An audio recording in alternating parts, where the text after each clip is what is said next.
નમસ્કાર મિત્રો, વિડીયોમાં તમારું સ્વાગત છે। જી હા મિત્રો, અત્યારે હાલના મોટા અને મહત્વના સમાચાર સામે આવી રહ્યા છે। તો મિત્રો, સમાચારમાં વાત કરીએ તો અમરેલી પંથકમાં આજ રોજ સતત ભૂકંપના 8 આંચકા અનુભવાયા હતા, જેના લીધે સ્થાનિકોમાં ભયનો માહોલ સર્જાયો હતો।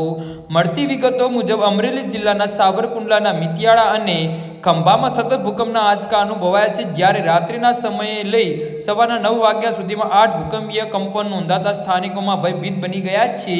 તો જ્યારે ભૂકંપનું કેન્દ્રબિંદુ અમરેલીથી અંદાજિત 43 કિમી દૂર નોંધાયું છે। ગાંધીનગરમાં આવેલ સિસ્મોલોજીસ્ટ વિભાગે સત્તાવાર પુષ્ટિ કરતા સ્થાનિકોમાં ભૂકંપથી લઈ સાવચેત રહેવાની અપીલ કરાઈ છે। જો કે હાલ કોઈ મોટું નુકસાન કે જાનહાનિ થઈ હોવાનું સામે આવ્યું નથી, તેમ છતાં સતત આવી રહેલા આંચકાઓના લીધે સ્થાનિકોમાં ભયનો માહોલ છે।